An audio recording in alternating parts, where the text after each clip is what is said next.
तो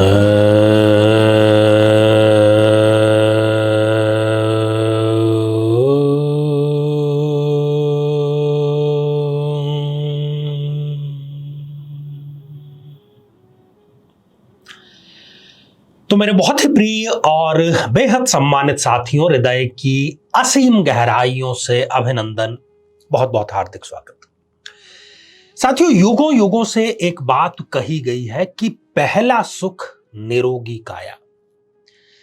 जीवन है तो ये जहान हमारे लिए है, लेकिन बहुत ही विरोधाभासी बात यह है कि जब तक हमारा स्वास्थ्य बिल्कुल ठीक रहता है, हम स्व में स्थित रहते हैं अर्थात स्वस्थ रहते हैं, तब तक हमारी इस काया, इस शरीर पर कोई ध्यान नहीं जाता।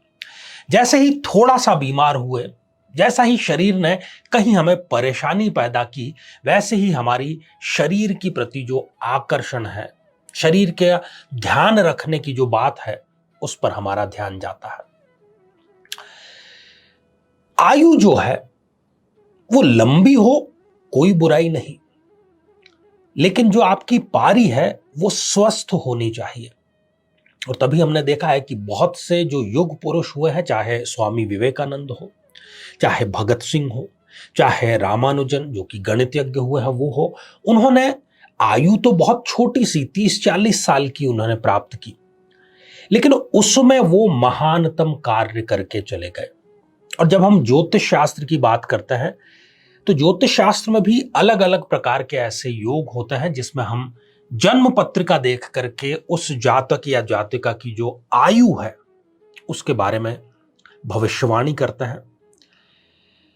तो साथियों, इसी क्रम में जबकि यदि जन्म पत्रिका में कोई ऐसा योग घटित हो रहा हो, बन रहा हो कि इस जातक या जातिका की जो आयु है वो कम है, किसी प्रकार की दुर्घटना का योग है, अकाल मृत्यु का योग है, किसी लाइलाज रोग का योग है, तो ऐसे में सिर पीटने की या हाथ पर हाथ रख करके बैठने की आवश्यकता नहीं है।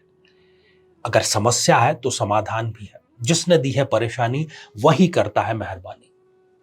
साथियों, ऐसी ही एक अप्रतिम अति सुंदर साधना है महामृत्युंजय मंत्र साधना।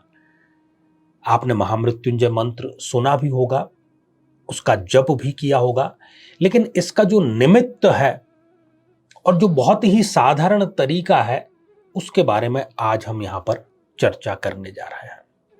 उससे पहले हम जो ज्योतिष शास्त्र में 4 कैटेगरी बताई गई है आयु को लेकर के, उस पर थोड़ा सा दृष्टिपात कर देते हैं। सबसे पहली कैटेगरी है बालारिष्ट अर्थात अत्यंत ही अल्प आयु। ये 4 वर्ष तक की मानी गई है। बालक या बालिका पैदा होता है लेकिन वो 4 वर्ष की आयु पूरी नहीं कर पाता, उसको बालारिष्ट कहते हैं।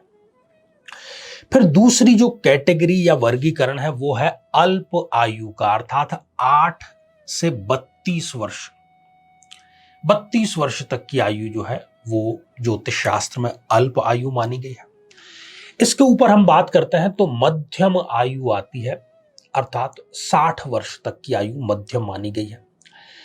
और पूर्ण आयु जो है वो लगभग 75 से लेकर के 100 वर्ष। 100 वर्ष में यदि किसी का देहांत होता है तो हम ये नहीं कहते कि उनकी मृत्यु हो गई, बल्कि ये कहना चाहिए कि उन्होंने अपनी आयु पूर्ण कर ली। ठीक है, तो यदि जन्म पत्रिका में बालारिष्ट है, अल्प आयु कोई है, मध्यम आयु कोई है, किसी प्रकार के रोग का योग है, तो ये महामृत्युंजय मंत्र साधना उन्हीं के लिए है। इसके अलावा भी यदि आपको 7.5 चल रही है, ढैया चल रही है, शनि किसी प्रकार से पीड़ित कर रहा है, कई बार मंगली और अमंगली व्यक्ति का विवाह संपन्न हो जाता है, तो उन दोनों में से जो मंगली नहीं है, नॉन मंगली है, उसके जीवन पर संकट जो है वो उत्पन्न हो जाता है। ऐसी स्थिति में भी हम महामृत्युंजय मंत्र की साधना का प्रयोग कर सकते हैं। वैधव्य या विधुर योग है जन्म पत्रिका में, तब भी कोई लाइलाज बीमारी का योग है, किसी प्रकार की शारीरिक कमजोरी है, शत्रु से किसी प्रकार का भय है, या हमें जन्म पत्रिका में मारक ग्रह की दशा, अंतरदशा या प्रत्यंतर दशा चल रही है, इन सभी परिस्थितियों में भी हम महामृत्युंजय मंत्र की ये साधना पूरे मनोयोग, पूरे समर्पण, पूरे श्रद्धा के साथ में करते हैं तो महादेव हमें आयु का वरदान देते हैं और स्वस्थ आयु का वरदान देते हैं। तो जो वैदिक मंत्र है, वैसे तो जो महामृत्युंजय मंत्र है उसके एकाक्षरी से लेकर के कई प्रकार के हैं, लेकिन खास तौर पर ये जो प्रॉपर वैदिक महामृत्युंजय मंत्र है वो कुछ इस प्रकार है। त्रयंबकम यजामहे सुगंधिम पुष्टिवर्धनम उर्वारुकमिव बंधनात् मृत्युर्मुक्षीयमामृतात्।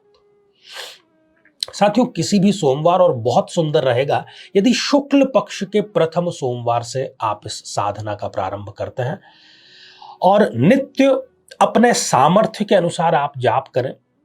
महामृत्युंजय यंत्र यदि आपके पास में है प्राण प्रतिष्ठित, महामृत्युंजय जो माला है रुद्राक्ष की, वो भी यदि प्राण प्रतिष्ठित अभिमंत्रित है तो फिर कहना ही क्या, बहुत सुंदर रहेगा। और कुल मिलाकर के 1,00,000 जाप इसके करने हैं। यदि स्वयं जातक कई बार बहुत ही गंभीर है, वो स्वयं नहीं कर सकता, तो उसका निकट का कोई भी, जो भी उसके ब्लड रिलेशन में है, उनसे आप ये जाप करा सकते हैं। और हाँ, वो जाप जब कर रहे हैं तो उसका श्रवण यदि उस रोगी को, उस जातक या जातिका को हो रहा है तो उसका लाभ बहुत सुंदर ढंग से मिलेगा। जब 1,00,000 जाप इसके संपूर्ण हो जाते हैं तो ये सिद्ध हो जाता है, सिद्ध की ये श्रेणी में आ जाता है। और चाहे कैसी ही लाइलाज बीमारी हो, चाहे कैसा ही अल्पायु योग हो, अत्यंत अल्प आयु योग हो, महादेव उसको दीर्घ आयु का और स्वास्थ्य का वरदान अवश्य प्रदान करते हैं। तो साथियों, आज के लिए केवल इतना ही, और इसी मंगल कामना के साथ में कि आप सभी स्वस्थ, समृद्ध और शांतिपूर्वक जीवन व्यतीत करें। नमस्कार।